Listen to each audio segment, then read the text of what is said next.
Breaking news. রংপুরে একই পরিবারের 4 জনের হত্যাকাণ্ডের তদন্তে পুলিশের দ্রুত অগ্রগতি ঘিরে উঠছে একাধিক প্রশ্ন। মাত্র কয়েক ঘন্টার মধ্যে গ্রেফতার, ঘটনাক্রমে বিস্তারিত বর্ণনা এবং হত্যার সম্ভাব্য কারণ সব মিলিয়ে ঘটনাটি এখন দেশজুড়ে আলোচনায়। তবে পুলিশের বক্তব্যের পাশাপাশি কিছু বিষয় নিয়ে সামাজিক মাধ্যমে নানা প্রশ্ন উঠছে।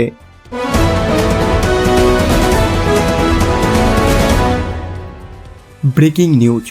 বাংলাদেশের কারাগারগুলোতে ধারণ ক্ষমতার দ্বিগুণেরও বেশি বন্দী, আর এই পরিস্থিতি নিয়ে নতুন করে আন্তর্জাতিক উদ্বেগ সামনে এসেছে। অভিযোগ উঠেছে রাজনৈতিক মামলায় আটক ব্যক্তিদের দীর্ঘদিন কারাগারে রাখা, জামিন ও চিকিৎসা নিয়ে জটিলতা এবং কারা হেফাজতে মৃত্যুর ঘটনাগুলো এখন আন্তর্জাতিক পর্যায়ে আলোচনার বিষয় হয়ে উঠছে। প্রকাশিত তথ্য অনুযায়ী দেশের কারাগারগুলোর মোট ধারণ ক্ষমতা প্রায় ৪৫,০০০ হলেও বন্দীদের সংখ্যা ৯৮,০০০-এর কাছাকাছি।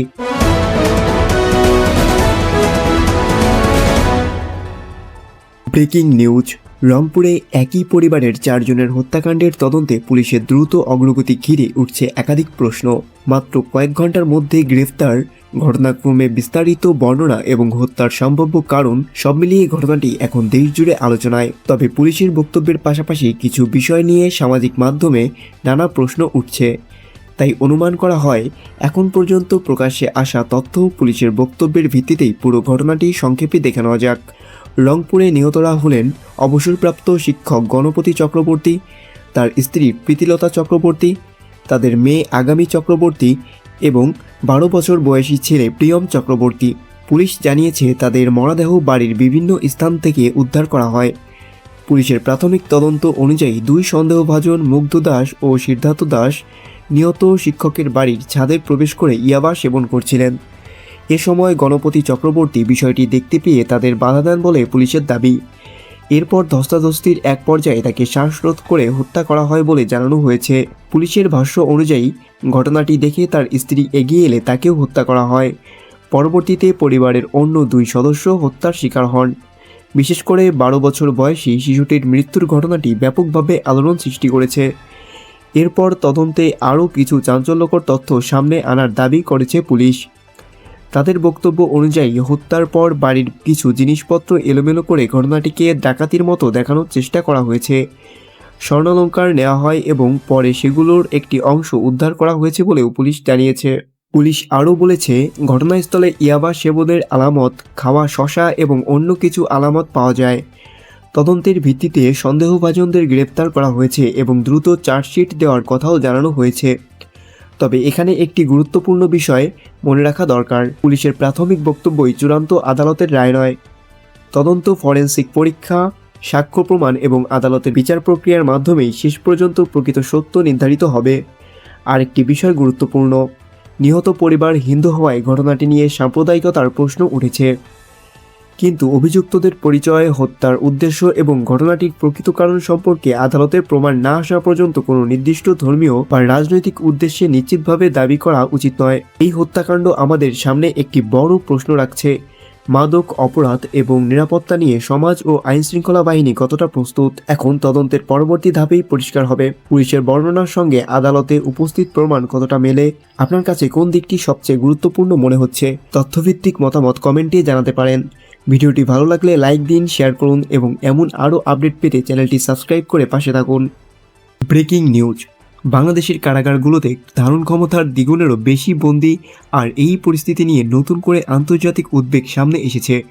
অভিযোগ উঠেছে রাজনৈতিক মামলায় আটক ব্যক্তিদের দীর্ঘদিন কারাগারে রাখা, জামিন ও চিকিৎসা নিয়ে জটিলতা এবং কারা হেফাজতে মৃত্যুর ঘটনাগুলো এখন আন্তর্জাতিক পর্যায়ে আলোচনার বিষয় হয়ে উঠছে। প্রকাশিত তথ্য অনুযায়ী দেশের কারাগারগুলোর মোট ধারণ ক্ষমতা প্রায় ৪৫,০০০ হলেও বন্দীদের সংখ্যা ৯৮,০০০-এর কাছাকাছি, অর্থাৎ সক্ষমতার তুলনায় বন্দীর সংখ্যা দ্বিগুণেরও বেশি। অতিরিক্ত বন্দীর কারণে নিরাপত্তা, চিকিৎসা এবং আলাদা শ্রেণীর বন্দীদের ব্যবস্থাপনা কঠিন হয়ে পড়ছে বলেও সংশ্লিষ্ট কর্মকর্তারা জানিয়েছেন।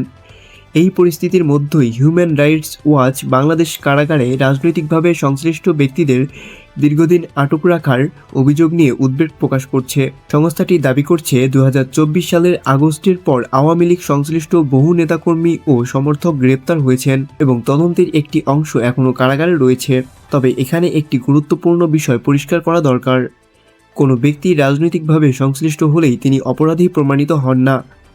একইভাবে কোনো গ্রেফতার বা মামলা মানেই অপরাধ প্রমাণিত হওয়া নয়।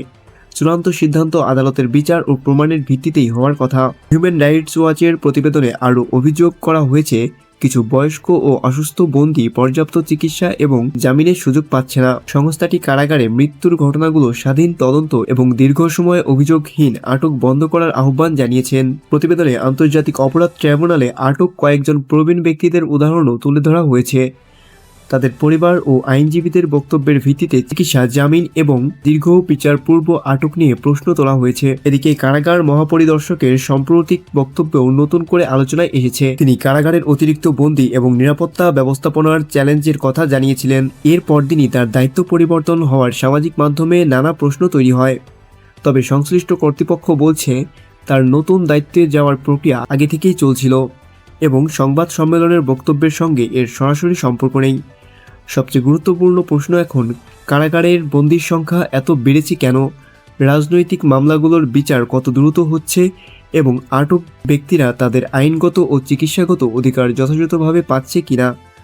আর যদি কারাগারে কোনো ব্যক্তির মৃত্যু ঘটে, তার কারণও স্বচ্ছ তদন্তের মাধ্যমে নিশ্চিত করা জরুরি। কারণ ন্যায় বিচার শুধু অপরাধের বিচার নয়, নির্দোষ ব্যক্তিদের অধিকার রক্ষারও বিষয়। আন্তর্জাতিক মানবাধিকার সংগঠনগুলোর এই পর্যবেক্ষণ আগামী দিনে বাংলাদেশের উপর কূটনৈতিক ও মানবাধিকার সংক্রান্ত চাপ বাড়ায় কিনা সেটিও নজর থাকবে। আপনার কি মনে হয়, কারাগারের এই অতিরিক্ত বন্দি পরিস্থিতি মোকাবিলায় সরকারের প্রথম পদক্ষেপ কী হওয়া উচিত? তথ্যভিত্তিক মতামত কমেন্টে জানান।